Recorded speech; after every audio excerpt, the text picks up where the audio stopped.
அன்பு ஆன்மீக தமிழ் அன்பர்களே நண்பர்களே, உங்கள் அனைவருக்கும் தமிழ் யூடியூப் சேனலின் இனிய தமிழ் வணக்கம். தாய்மொழியால் இணைவோம், தாய்மொழியை வளர்ப்போம். வாழ்க தமிழ், வளர்க தமிழ்.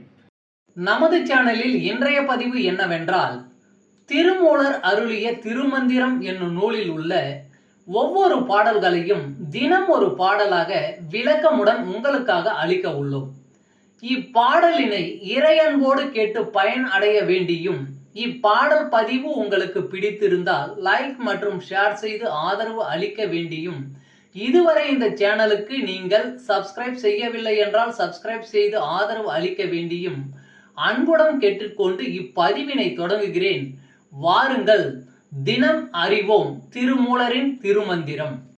திருமந்திரம் என்னும் நூல் திருமூலரால் தமிழில் அருளப்பட்ட சிவ ஆகமம் ஆகும். சைவ திருமுறைகளின் வரிசையில் திருமந்திரம் 10வது திருமுறையாக வருகிறது. 9 தந்திரங்களாக வகுக்கப்பட்ட இந்நூல் 3000 பாடல்களை கொண்டது. திருமந்திரம் பக்தி பிரபாவத்தில் ஆரம்பித்தாலும் அடுத்து உபதேசம், தத்துவம், யோகம், தியானம், சக்கரம், ஞானம் என்று பல விஷயங்களை பற்றி பேசுகிறது. திருமூலர் யோக பயிற்சி தரும் விதம் சுவாரஸ்யமான நடை. அவை வெறும் சூத்திரங்களாக இல்லாமல் படிப்பவர்களுக்கு உற்சாகம் தரும் விதமாக அதன் பலன்களையும் சேர்த்தே சொல்கிறார். இவ்வளவு பெருமைகளை கொண்ட திருமந்திரம் என்னும் நூலில் உள்ள பாடல்களை ஒவ்வொன்றாக விளக்கமுடன் இங்கே நாம் அறிந்து கொள்ளலாம். சைவ சமய திருமுறைகளில் 10ஆம் திருமுறையான திருமூலர் அருளிய திருமந்திரம். முதல் தந்திரம், அரசாட்சி முறை. பாடல் 243. ஆவையும் பாவையும் மன்னன் காக்க வேண்டும், ஆவையும் பாவையும் மற்ற அறவோரையும் தேவர்கள் போற்றும் திருவேடத்தாரையும் காவலன் காப்பவன் காவாது ஒழிவானேல் மேவும் மறுமைக்கு மீளா நரகமே.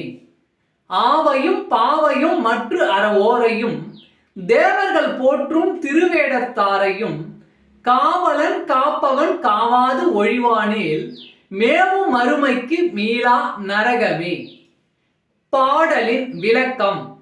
ஒரு மன்னன் தன் நாட்டில் உள்ள பசுக்கள், பெண்கள், அறவழியில் நிற்கும் நல்லவர்கள், தேவர்களாலும் போற்றப்படும் உண்மையான துறவிகள் ஆகியவர்களை காக்க வேண்டும். காக்கவில்லை என்றால் அந்த மன்னன் மறுமையில் மீள முடியாத நரகத்தை அடைவான். திருச்சிற்றம்பலம். அன்பு ஆன்மீக தமிழ் அன்பர்களே நண்பர்களே, இவ்வீடியோ பதிவினை கேட்டு இன்புற்று ஆதரவு அளித்த அனைத்து தமிழ் உள்ளங்களுக்கும் எங்கள் உள்ளம் கனிந்த நன்றி. மேலும் இப்பதிவு உங்களுக்கு பிடித்திருந்தால் லைக் மற்றும் ஷேர் செய்தும், இதுவரை இந்த சேனலுக்கு நீங்கள் சப்ஸ்கிரைப் செய்யவில்லை என்றால் சப்ஸ்கிரைப் செய்து பெல் பட்டனையும் அழுத்தி ஆதரவு அளிக்கவும் அன்புடன் கேட்டுக்கொள்கிறோம். மிக்க நன்றி. அடுத்த பதிவில் உங்களை விரைவில் சந்திக்கும் வரை உங்களிடமிருந்து விடை பெறுவது தமிழ் யூடியூப் சேனல்.